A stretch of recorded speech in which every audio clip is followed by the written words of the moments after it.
반갑습니다. 모모입니다. 오늘은 프랑스의 대표적인 단편 작가 기드 모파상의 이야기를 준비했습니다. 짧지만 깊은 여운을 남기는 그의 작품들은 인간의 욕망과 허영, 그리고 그 이면에 숨겨진 삶의 진실들을 담담하게 보여줍니다. 오늘 함께 들으실 작품은 목걸이, 달빛, 이렇게 두 편입니다. 작은 선택 하나가 만들어내는 삶의 변화, 그리고 우리가 미처 알아채지 못했던 마음의 그림자들을 조용히 따라가 봅니다. 고전을 듣는 이 시간 편안하게 함께 하시길 바랍니다. 그럼 목걸이부터 시작하겠습니다. 꿀잠 주무세요.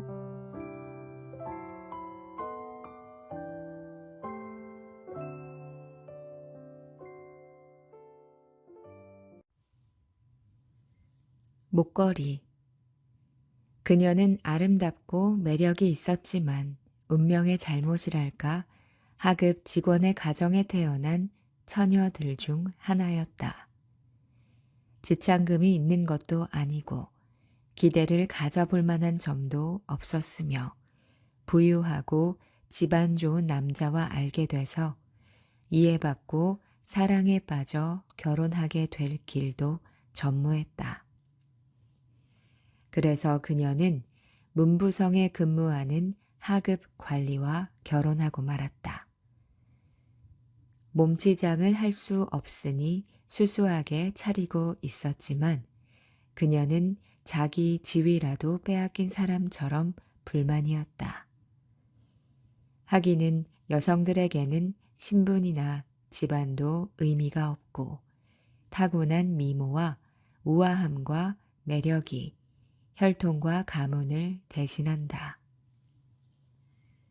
고상한 기품, 우아한 취미, 기민한 재질만이 그들의 계급을 이루며 평민의 딸들로 하여금 귀족의 딸들과 나란히 어깨를 하게 하는 것이었다. 그녀는 자기야말로 온갖 쾌락과 사치를 위해 태어났다고 생각했으므로 언제나 마음이 아팠다. 그녀는 누추한 집과 썰렁한 벽, 낡아빠진 의자들, 때 묻은 커튼을 볼 때마다 괴로워했다. 같은 신분에 있는 다른 여자들 같으면 알아차리지도 못했을 이 모든 것들이 그녀의 마음을 괴롭히고 화를 내게 만들었다. 식모 노릇을 하는 부르타뉴 태생 계집애를 볼 때면 그녀의 마음속에는 서글픈 후회와 미칠 듯한 몽상이 눈을 떴다. 그녀는 동양풍 벽지로 장식하고 높은 청동 촛대에 불이 밝혀져 있으며 짧은 바지를 입은 뚱뚱한 하인 둘이 난로의 후끈한 열기에 맥이 빠져 큰 안락 의자에 앉아 잠이 든 조용한 응접실을 상상해 본다.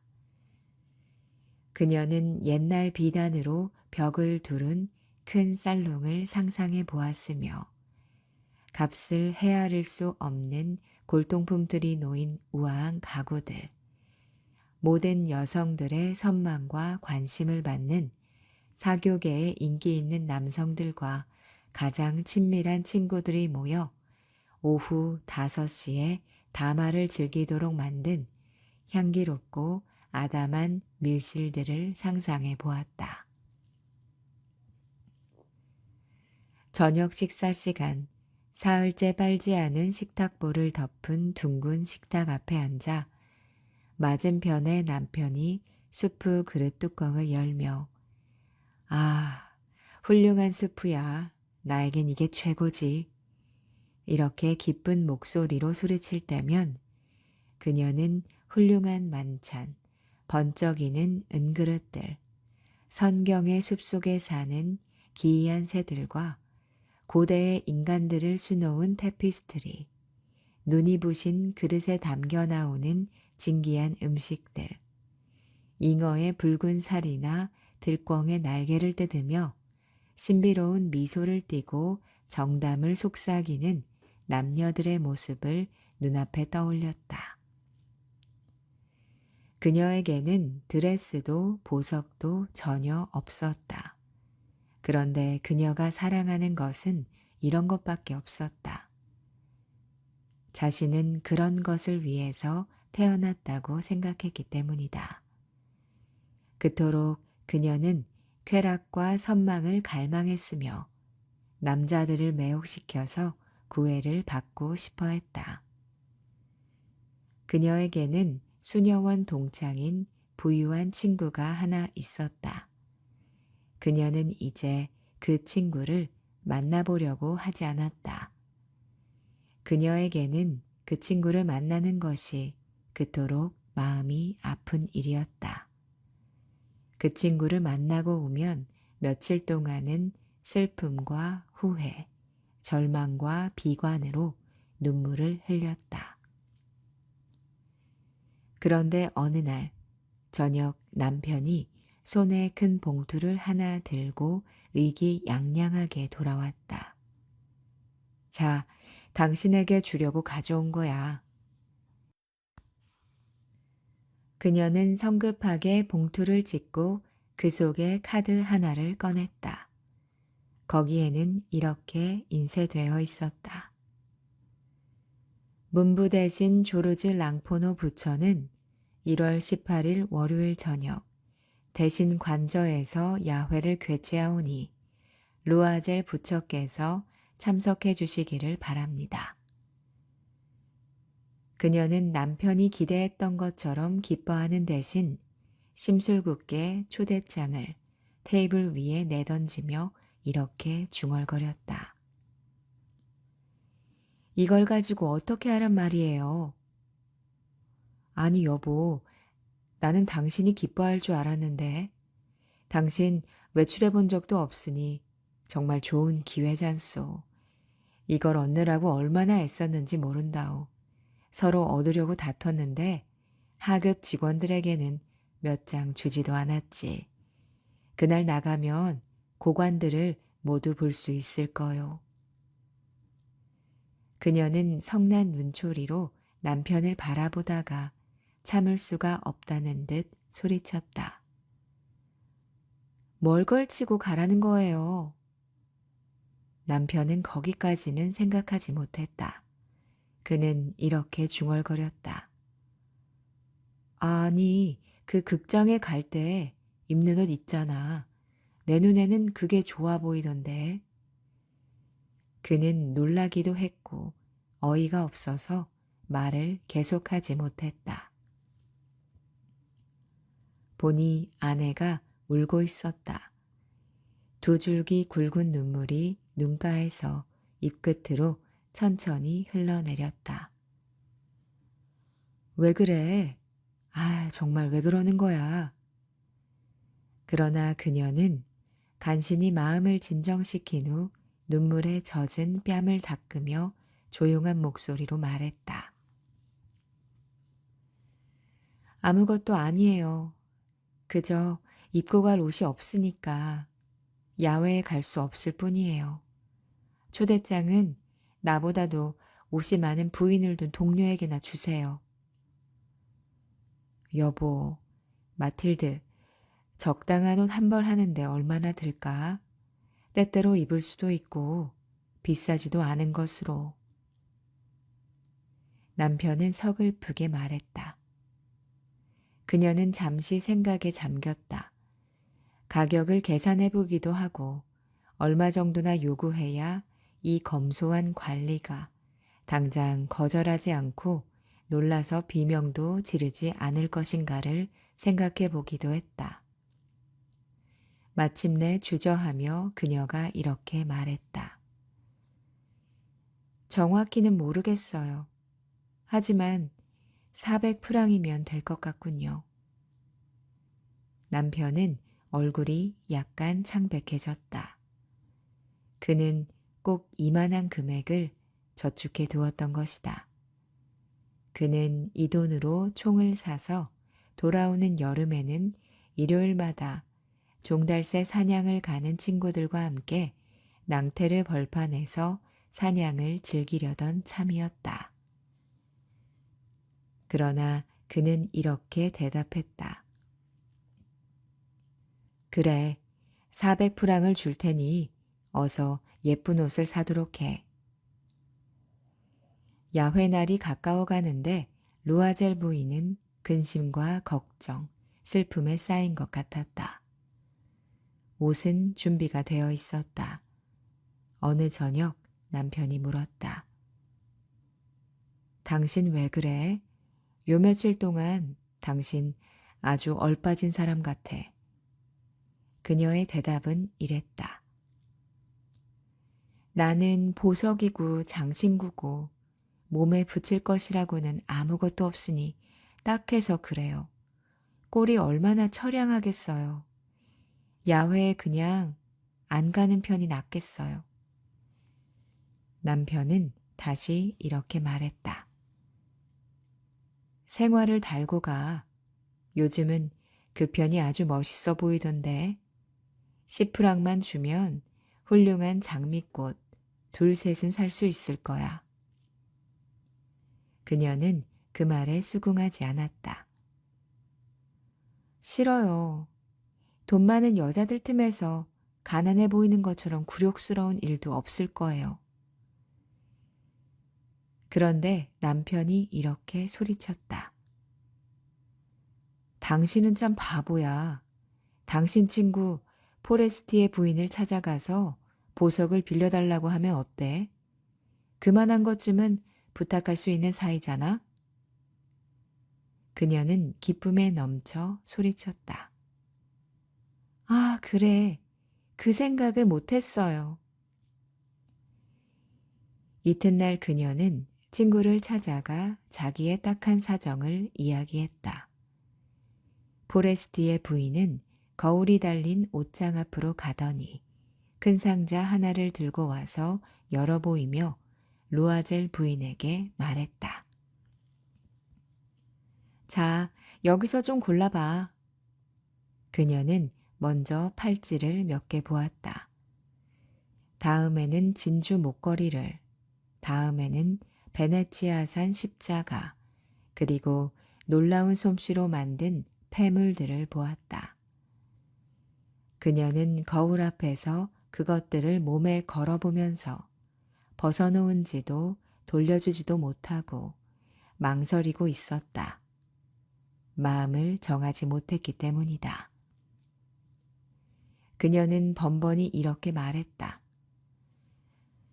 다른 건 없어? 있지. 골라봐. 어느 것이 네 마음에 들지 알 수가 있어야지. 검은 공단 상자 속에 눈부신 다이아몬드 목걸이가 들어있는 것이 언뜻 그녀의 눈에 띄었다. 그녀의 가슴은 걷잡을 수 없이 뛰기 시작했다. 그녀의 손은 그것을 집으며 떨었다. 그녀는 그것을 목에 걸고 자기 모습에 스스로 취하여 서 있었다. 그러고는 난처한 듯 망설이며 이렇게 말했다. 이거 빌려줄 수 있을까? 다른 건 괜찮아. 그럼 빌려줄 수 있지. 그녀는 친구의 목을 얼싸 안으며 격렬하게 입을 맞추었다. 그러고는 목걸이를 가지고 총총히 돌아왔다. 야훼날이 되었다. 루아젤 부인은 성공을 거두었다. 그녀는 누구보다도 아름답고 우아하고 맵시가 있었으며 기쁨에 취해서 웃을 수 있었다. 모든 남자들이 그녀를 바라보았고 이름을 물었으며 소개받기를 원했다. 모든 관리들이 그녀와 춤을 추고 싶어 했다.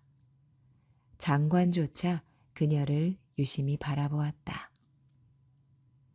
그녀는 흥분 속에서 취한 듯 춤을 추었다.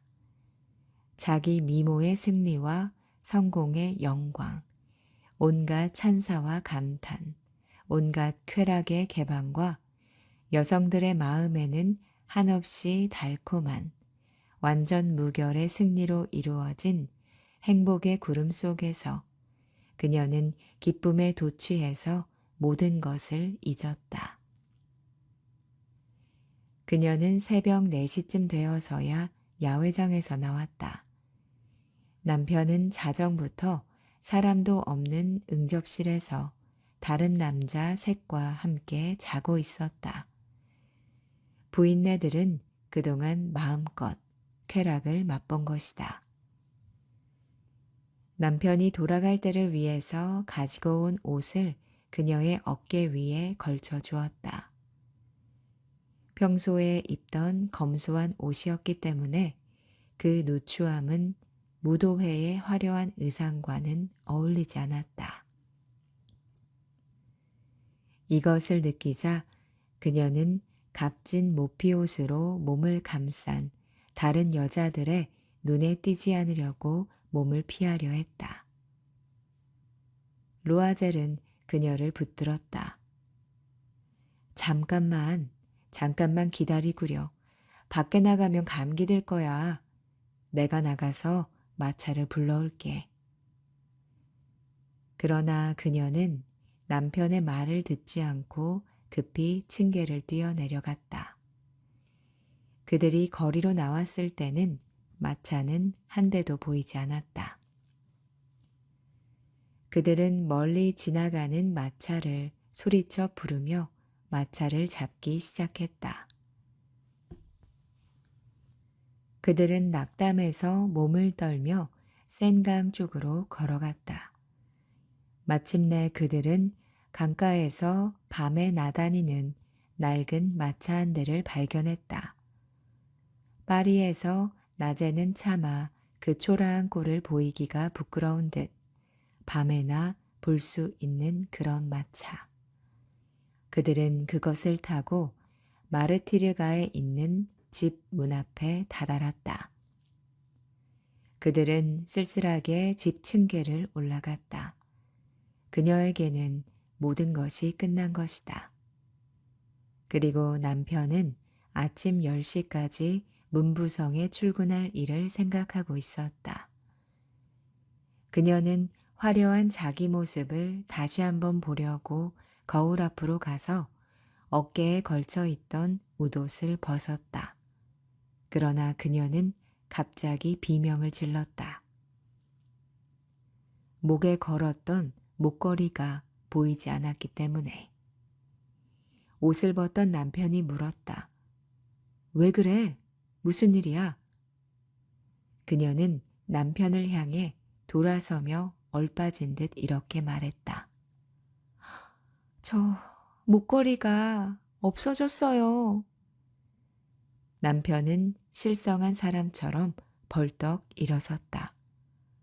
아니, 그럴 수가 있어? 그들은 옷갈피 속, 외투 갈피 속, 호주머니 속을 샅샅이 뒤져보았다. 그러나 목걸이는 나오지 않았다. 남편은 이렇게 물었다. 무도회에서 나올 때까지는 확실히 있었어? 그럼요. 장관댁 현관에서 만지기까지 했는데요. 아니, 그렇지만 길에서 떨어뜨렸으면 소리가 났을 텐데 마차 안에서 잃어버린 게 확실해. 아, 그런 것 같아요. 여보, 마차 번호 기억나요? 아니, 당신도 보지 않았어? 아, 못 봤어요. 그들은 낙담해서 서로를 마주 바라보았다. 결국 루아젤은 옷을 다시 입었다. 혹시 눈에 띌지도 모르니까 왔던 길을 다시 가봐야겠어. 그는 밖으로 나갔다. 그녀는 드레스를 입은 채 자러 갈 기력도 없어 불도 피우지 않았고 아무 생각도 하지 못한 채 멍하니 의자에 앉아 있었다. 7시경 남편이 돌아왔다. 그는 아무것도 찾지 못했다. 그는 경시청으로 현상을 걸기 위해서 신문사로, 마차 회사로 뛰어다녔다. 조금이라도 희망의 빛이 보이는 곳이면 어디나 찾아가 보았다. 부인은 이 무서운 재난 앞에서 여전히 넋을 잃고 온종일 남편을 기다렸다. 루아젤은 저녁 때 여위고 파리해진 얼굴로 돌아왔다. 그는 아무것도 발견하지 못했던 것이다. 여보, 친구에게 편지를 써야겠소. 목걸이의 고리가 부서져서 수선을 맡겼다고 그러면 돌려주는데 시간 여유가 생길 거야.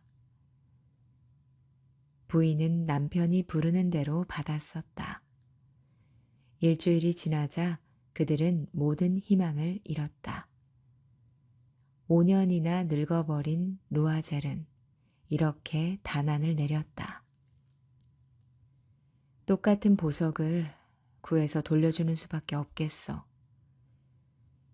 이튿날 그들은 목걸이가 들어있던 상자를 들고 상자 속에 적힌 상점을 찾아갔다. 보석상은 장부를 들춰보았다.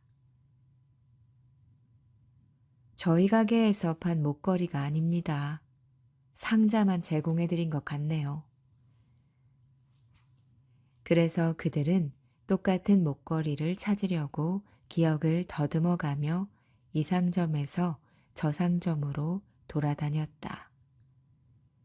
두 사람 모두 슬픔과 근심으로 병자와 같았다.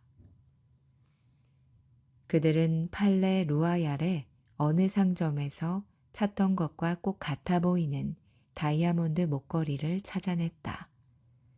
값은 4만 프랑. 하지만 3만 6천 프랑이면 팔겠다고 했다. 그들은 보석상에게 사흘 안으로 다른 사람에게 팔지 말아달라고 사정을 했다. 그리고 2월 마지막 날까지 잃어버린 목걸이를 찾게 되면 상점에서 3만 4천 프랑에 사준다는 조건으로 계약을 했다. 루아젤은 아버지에게서 물려받은 18,000 프랑의 재산이 있었다. 나머지는 빚을 얻어야 했다. 그는 이 사람에게 1,000 프랑, 저 사람에게 500 프랑, 이곳에서 5루이, 저곳에서 3루이, 닥치는 대로 빚을 얻었다. 그는 증서를 쓰고 전 재산을 저당 잡히고 고리대금은 물론 어떤 종류의 대금업자와도 거래를 했다. 그는 돈을 얻기 위해서 자기 인생의 모든 것을 걸었으며 이행할 수 있을지 알지도 못하면서 함부로 서약서에 도장을 찍었다. 그는 장차 닥쳐올 불행에 대한 걱정, 머지않아 엄습해올 비참의 어두운 그림자, 앞으로 겪게 될 온갖 물질적인 결핍과 정신적인 고통에 대한 생각으로 몸을 떨며 새 목걸이를 사러 보석상을 찾아가서 3만 6천 프랑을 계산대 위에 내놓았다. 루아젤 부인이 목걸이를 가지고 찾아가자 포레스티의 부인은 불쾌한 표정으로 말했다. 빨리 갖다 줘야지. 나한테 쓸 일이 생기면 어쩌려고. 그 여인은 상자를 열어보지는 않았다. 그녀는 친구가 상자를 열어볼까봐 걱정을 했다. 물건이 바뀐 것을 알았다면 친구는 어떻게 생각했을까? 친구는 무엇라고 했을까? 자기를 도둑이라고 생각하지는 않았을까? 루아젤 부인은 가난한 사람들의 생활이 얼마나 끔찍한 것인지 알 수 있었다. 그러나 그녀는 곧 비장한 결심을 한다. 저 무서운 빚을 갚아야 한다. 자기가 갚으리라. 그녀는 하녀를 내보냈다. 집을 옮겼고 지붕 및 다락방을 새로 얻었다. 그녀는 얼마나 집안일이 힘들고 부엌일이 귀찮은 것인지를 알게 되었다. 그녀는 식기를 닦았다. 기름 낀 그릇과 냄비 속을 닦느라 분홍빛 손톱이 다 닳았다. 그녀는 세탁도 했다. 더러운 옷이나 내복, 걸레를 빨아서 빨랫줄에 널었다. 매일 아침 그녀는 쓰레기를 들고 거리까지 내려갔다. 그리고 숨을 돌리려고 층계마다 물을 길어 올렸다. 그녀는 하층 계급의 부인네 같은 차림으로 바구니를 팔에 끼고 채소 가게나 식료품점이나 고깃간을 드나들며 값을 깎기도 하고 욕을 먹어가면서 비참하게 한 푼 한 푼을 절약했다. 그들은 매달 갚을 수 있는 것은 갚고 나머지 빚은 차용증을 고쳐 써가며 연기를 해야 했다. 남편은 저녁마다 어떤 상인의 장부를 정서해주는 일을 맡았고 때로는 한 페이지에 얼마씩 보수를 받고 서류 작성을 해주기도 했다. 이런 생활이 10년 동안 계속되었다. 10년이 지났을 때 그들은 모든 빚을 다 갚았다. 고리대금의 이자와 쌓이고 쌓인 이자의 이자까지도 모두 갚았다. 이제 루아젤 부인은 늙어 보였다. 그녀는 억세고 고집쟁이에 거칠고 가난한 살림꾼이 되어 있었다. 머리는 빗질도 하지 않았고 치마도 아무렇게나 걸쳤으며 손은 거칠어졌다. 물을 첨벙거리며 마룻바닥을 닦고 거친 음성으로 떠들었다. 그러나 이따금 남편이 출근하고 없을 때는 그녀는 창가에 앉아 지난날의 무도회, 자기가 그렇게도 아름다웠고 사랑을 받았던 무도회를 생각해 보았다. 저 목걸이를 잃어버리지 않았다면 어떻게 되었을까? 정말 알 수가 없는 게 인생이고 정말 인생이란 참 이상하고 무상한 것이다. 사소한 일이 파멸을 가져오기도 하고 구원을 베풀기도 하니.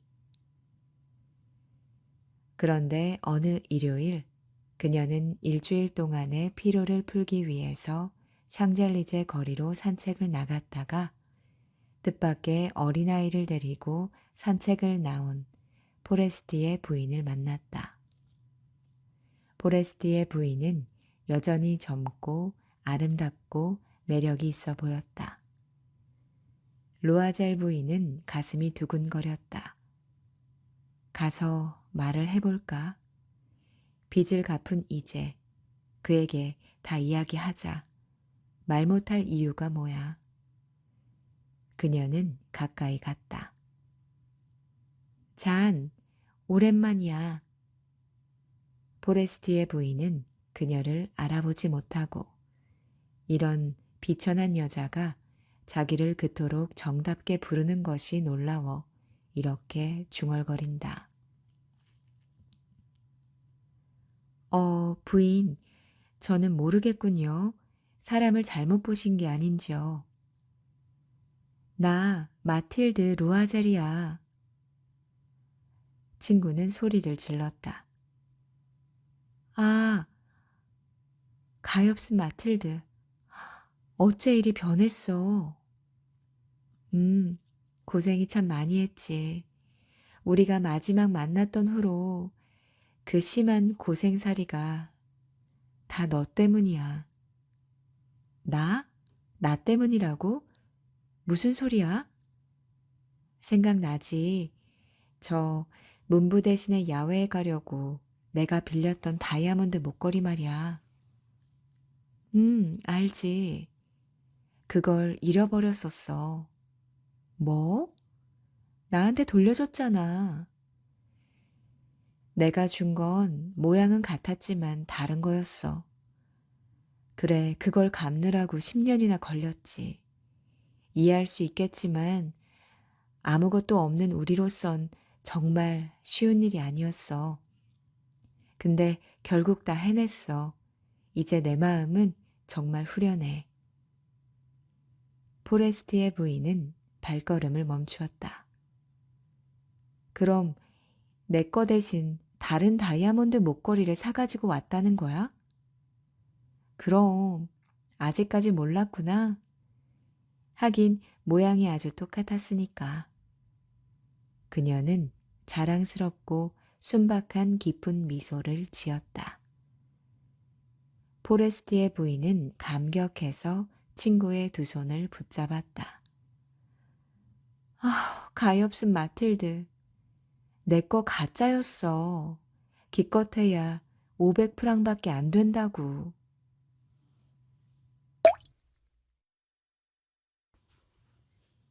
두 번째 이야기, 달빛.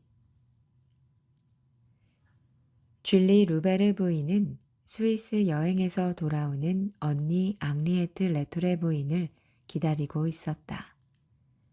레토레 부부는 5주쯤 전에 여행을 떠났다. 일이 생겨 남편 혼자 칼바도스의 소유지로 돌아가자 앙리에트 부인은 파리의 동생 집에 와서 며칠 묵기로 했다. 저녁이 되었다.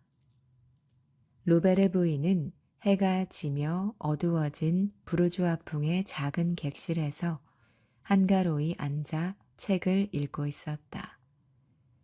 소리가 날 때마다 그녀는 책에서 눈을 들었다. 이윽고 초인종이 울렸다. 품이 큰 여행복을 입은 언니가 나타났다. 두 여인은 서로 얼굴을 보기도 전에 껴안았다.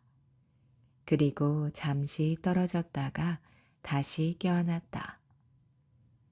그러고 나서 두 여인은 안부를 주고받았다.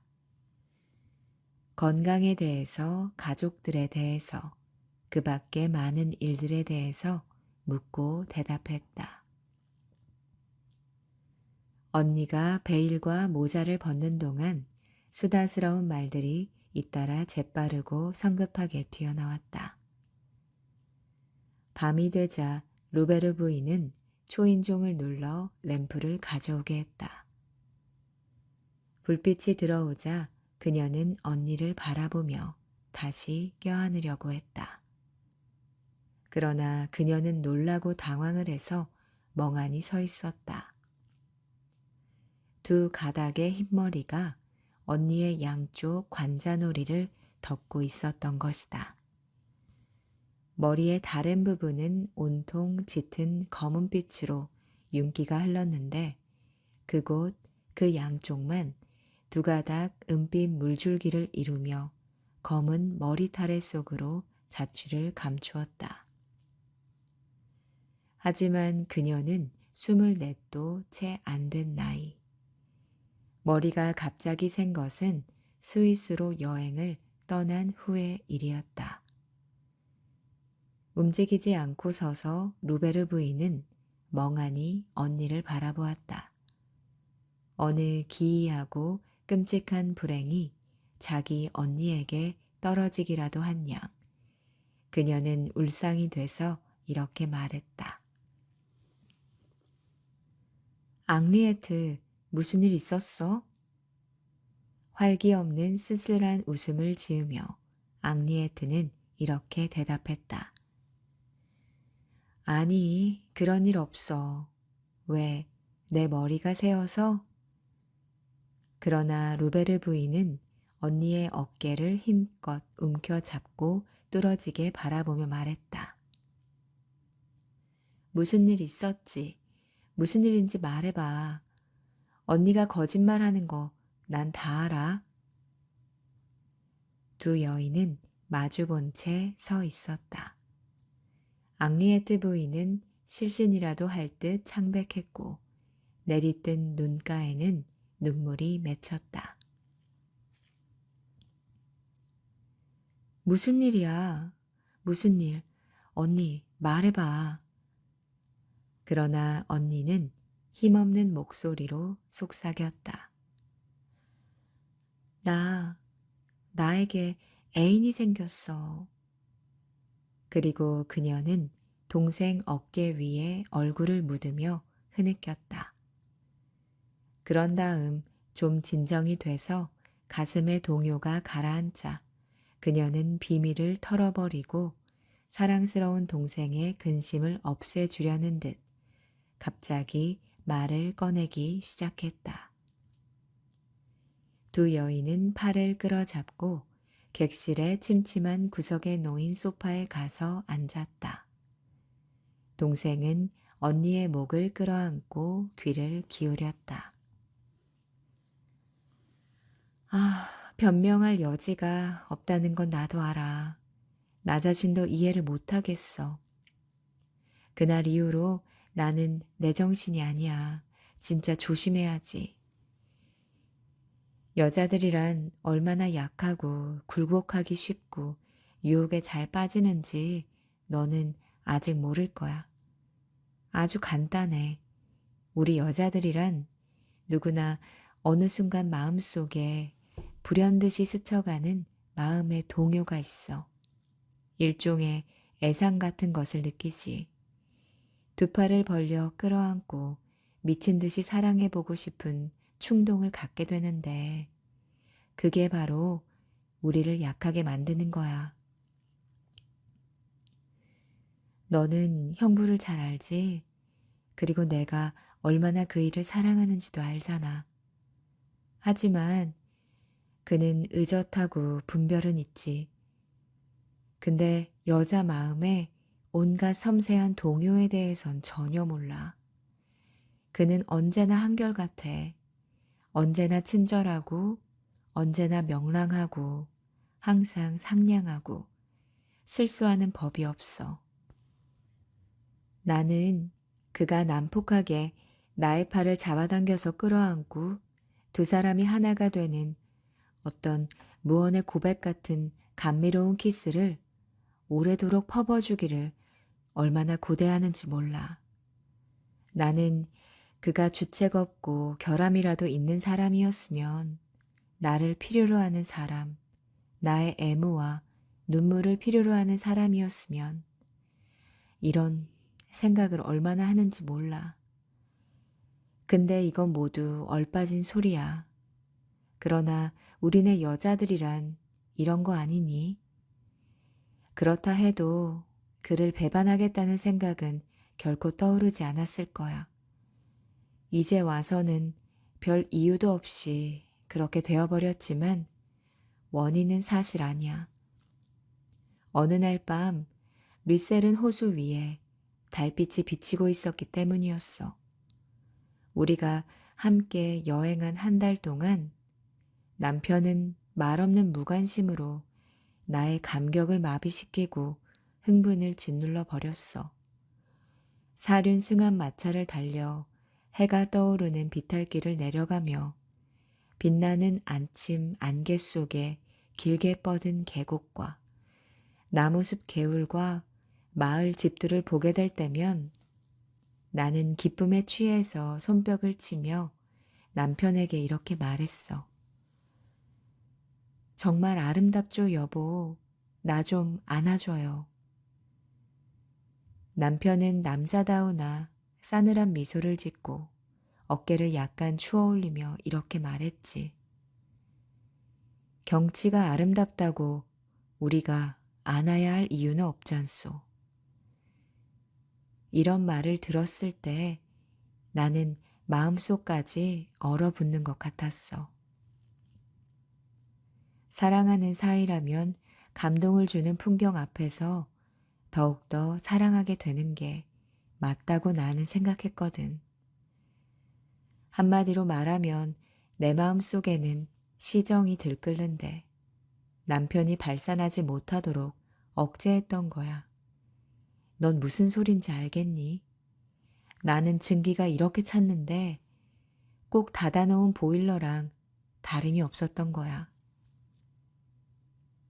우리가 플리엘랑의 호텔에 투숙한 지 나흘째 되던 날 저녁에 로베르는 머리가 좀 아프다고 저녁 식사를 마치자마자 침실로 올라갔어. 나는 풍경이 너무 아쉬워서 혼자 호숫가를 산책하러 나갔지. 요정들의 이야기에 나오는 것 같은 그런 밤이었어. 둥근 달이 하늘 중천에 걸렸고 높은 산들은 꼭대기에 은모자를 쓴 것 같았지. 비단결같이 잔물결이 이는 수면은 달빛을 모두 받아서 빛이 반짝였어. 온화한 대기는 몸속까지 스며들어서 그 열기로 넋을 잃을 듯 우리를 부드럽게 하고 이유 없이 다정하게 만들었지. 그러니 이럴 때 영혼은 아주 다감하고 민감해지는 법이야. 얼마나 재빨리 반응을 일으키고 강하게 자극을 받아들이게 되는지 몰라. 나는 풀이에 앉아서 우수와 매혹에 찬 저 넓은 호수를 바라보고 있었어. 그때 알 수 없는 이상한 기분이 마음속을 스치고 지나가는 거야. 사랑에 대한 채울 수 없는 욕구, 불쾌하고 평범한 생활에 대한 반항심이 마음속에 솟아났던 거야. 아니, 그래. 나라고 달빛에 젖은 두끼를 따라 애인의 품을 향해 달려가 보지 말라는 법이 있을까? 나라고 신이 사랑하는 사람들을 위해 만든 것 같은 달콤한 밤에 함께 나누는 저 깊고 미친 듯 감미로운 키스를 받아보지 말라는 법이 있을까? 여름밤 달빛 그늘 속에서 열광적인 남자의 두 팔에 힘껏 안겨보지 말라는 법이 있을까? 나는 갑자기 서글퍼져서 미친 듯이 울었어. 그때 등 뒤에서 발소리가 들렸어.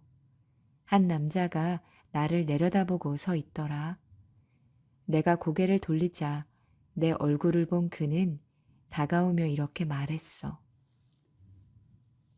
부인, 울고 계시는군요.